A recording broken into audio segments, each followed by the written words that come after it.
Hey painting friends, welcome back to the studio and to a new painting lesson. Today we are going to work on this fun barn painting. It's a little bit different from things I've done in the past, but it is really a lot of fun, and you'd be surprised at how well yours will turn out even though you're a beginner.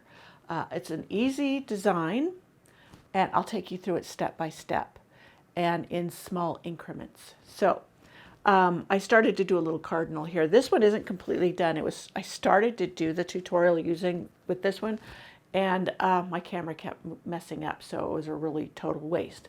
The good thing is it let me run through it one time, and so I kind of figured out how I can make it a little easier, etc. I think I'm also going to put a snowman in here, but that's still to be determined.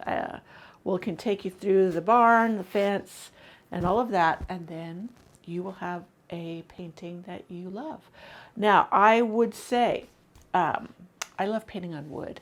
I think this would be really great painting on, let me see, some palette wood. I call them palette wood boards, but see, like this, my truck painting. And this is just wood boards I've put together. The instructions to how to put these together is on the blog, and I also have a video, I think. Anyways, the blog post. It's very simple, the basic tools, and here's the back of how to put these together. I love painting on these. I don't know why. Also, I have painted designs like similar to this or different ones on different items. I have a shovel, an old shovel head that was from a busted shovel, and I painted that. What else have I painted? Oh, I painted some old saws, furniture. I've painted furniture. I painted a bench with a design. Anyways, there's a whole lot of things you can do other than painting it on a canvas. This is a 14 by 14 canvas. If you wanted to do a smaller canvas, 12 by 12, that's entirely possible. Just shrink your pattern down or just put in less background. You could have the big barn on a 12 by 12.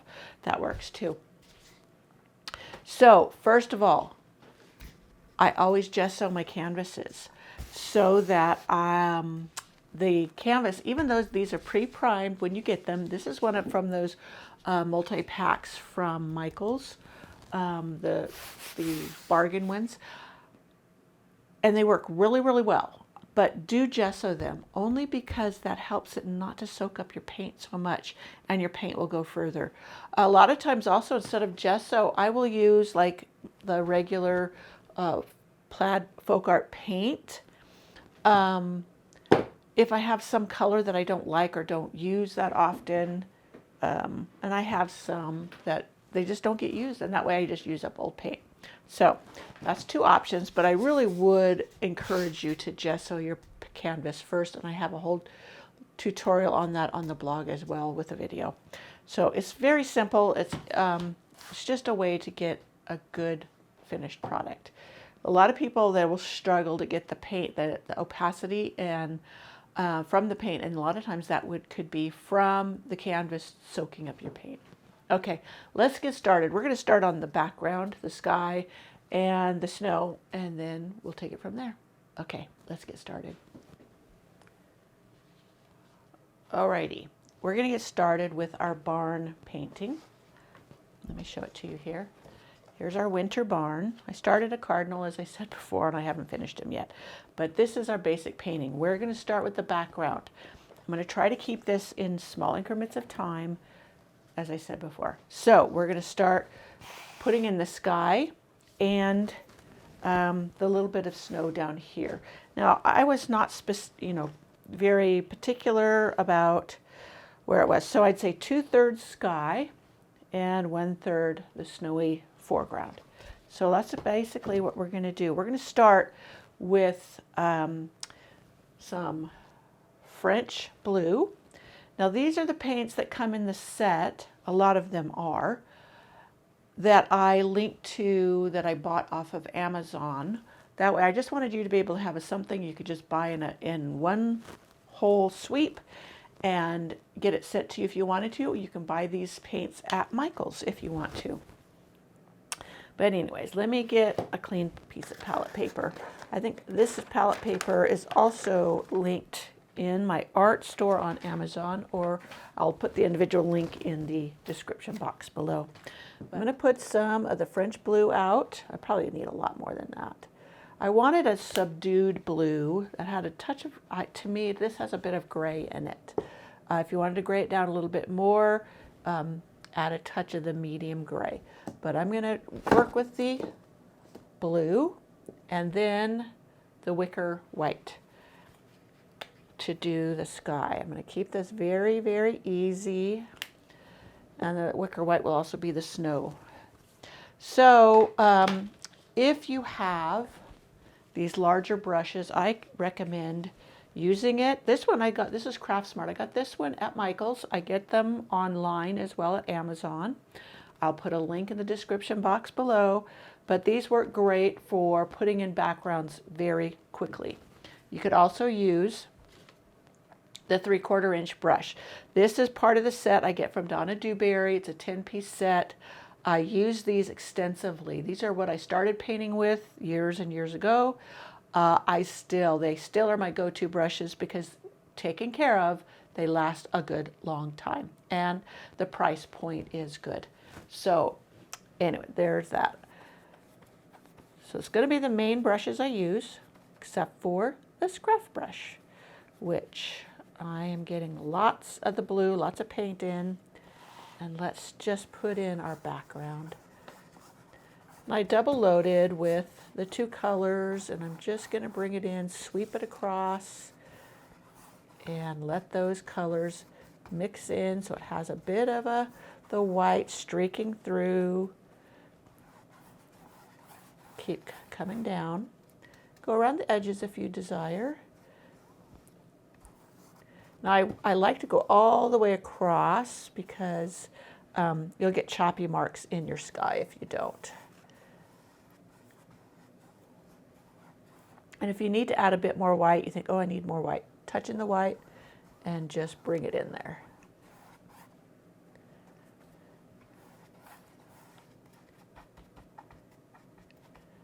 Bring it around the edges. If you so desire. If you're going to frame this, going around the edges is not necessary. Now, as I said, bring the sky down about 2/3 of the way, or even a little bit more, and then put the sky over it. I'm getting those little lumps in here from the paint. That can be in your paint. Just scoop it up and then keep going. Now you see I'm getting the streaks in the sky, and that I do want that. This, remember, is just the backdrop. It's not the main part of the story. So don't get too over anxious about how this goes on.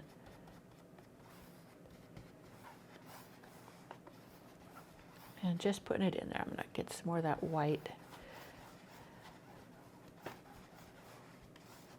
Now, one thing nice about this, if you wanted to branch out and make this like a morning scene, you could add a little lavender in, morning, like sunrise, like the sun can, or the sky can be pinkish, lavenderish. Just add a touch of that right in here. It'll be behind the barn, behind the main event. And it'll just be fun. I got a hair in there.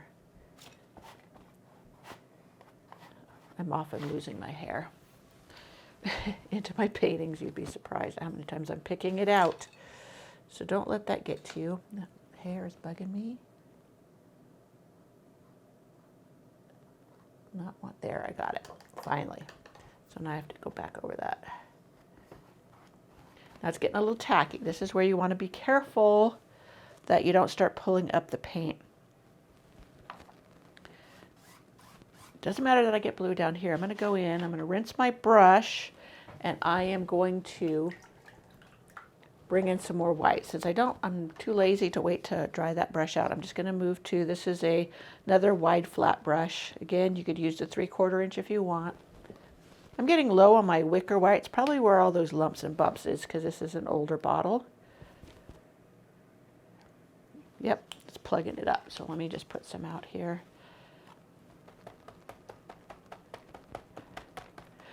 Now I want to warn you that opening your bottle completely like that with taking the lid off, that lets in more air than if you just do the flip top, and that can cause problems of drying and stuff if you don't use it up. I use my whites pretty fast, but that's where all these, see these lumps and bumps.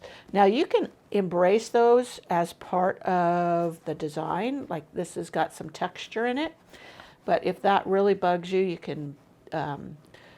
can filter your paint. You could put a piece of pantyhose over a lid of a jar and then lay it on top of the puddle and then pull the paint through the pantyhose, and that will prevent the lumps.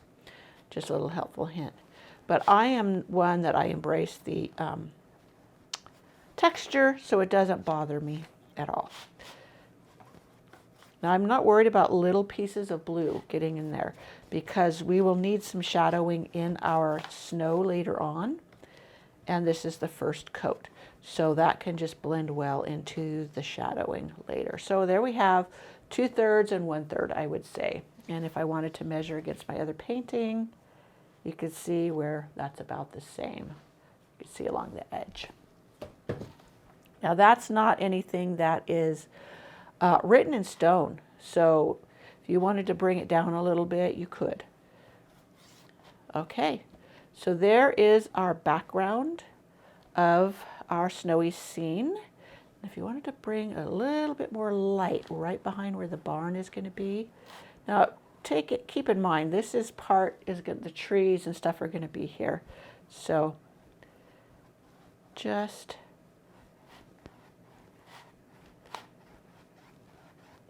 I'm dry brushing this now because that's mostly dry, but it just gives it a little bit of lightness right here behind where the barn is going to be.